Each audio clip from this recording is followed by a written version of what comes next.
I let the clutch out and stepped on it and everything went black. The transmission exploded. It cut off part of my right foot, cut the car in two, knocked me out momentarily. I tumbled down the drag strip.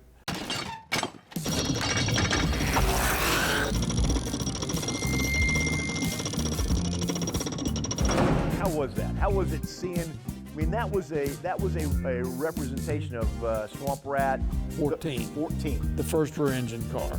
See, I was the first one that had a rear engine car that amounted to anything. There'd been a lot before me, but they never did nothing. I designed the championship rear engine car that you see today on the drag strip. It's just a little bit longer is all. Oh yeah, well that in itself is an incredible story. I want to get that in a second. I want to get all of your feelings though on the Steve Torrance car, and because I know they brought it down to the museum back in March, right, and unveiled it, and you got to see it. Yeah. I was so surprised. It was a surprise. It was all worked out with my grandson and the CPAC, and I couldn't believe it when I saw the car, how well they had replicated all the signs and everything on it. And we get that body. In fact, we have it, and we're going to put it, they're going to send us a front end because they front half those cars every once in a while. So we're going to get a front half to put that on, and we're going to mount that on the wall, the half wall, on the booth separating Swamp Rat 26 and Swamp Rat 14 in the museum. Oh, wow, very cool. So it'll be there for all the fans to enjoy over the years. Oh yeah. So back to that conversion, and so you were racing and you were winning in a front engine dragster, because that's how it was, right? Oh, yeah. They were the only way to go. That was the latest technology. Yep. And then you had an incident. Yeah. Yeah, Long Beach, California, March the 8th, 1970, 5:25 p.m. Pacific Standard Time. It was the final. Richard Tharp's in the other lane. I've got him covered. I'm running a tenth of a second quicker than him.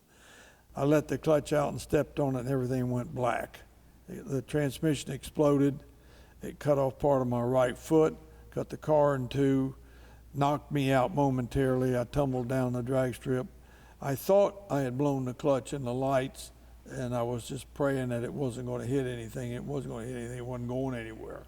Piece of the thing went into the stands and cut a young man's arm off, which is all part of the story. And Mickey Thompson was there, and he had a real good surgeon friend, Donald Larson, over in San Bernardino, the world's best surgeon for reattaching limbs. So he got his wife to get him on the phone, and they put him on a helicopter, and they helicoptered him to the Pacific Coast Hospital in Long Beach, and him and I arrived at the hospital just about the same time. And he was looking at the foot, and then they ruled that Tim Diddy, the young man that was hurt, that had an arm severed, they'd put that in some ice and had it there with him. And the doctor took a look at that, and he said, I might be able to save this foot, but I was sent here to work on yours. What do you say? And they held the piece that come off of me was just hamburger. They just used it for the skin. And he said, I think I can do the arm. I said, you need to get on that. And he saved the boy's arm.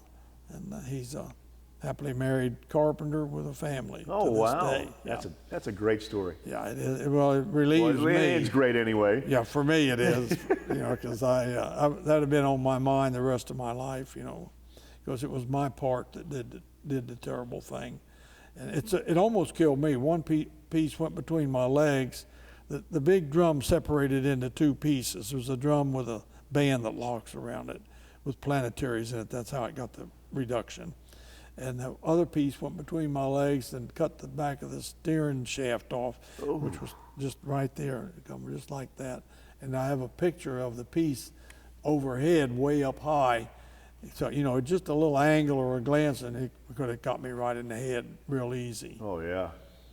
And it was a tragic moment in drag racing, but it turned for real good, because there had been rear engine cars, but they had never, like I said, they never amounted to anything. And so I went to work on it, and it took 3 months to work the bugs out. And finally we made a change in the steering. That's all it was. That was the problem. They had to have real slow steering.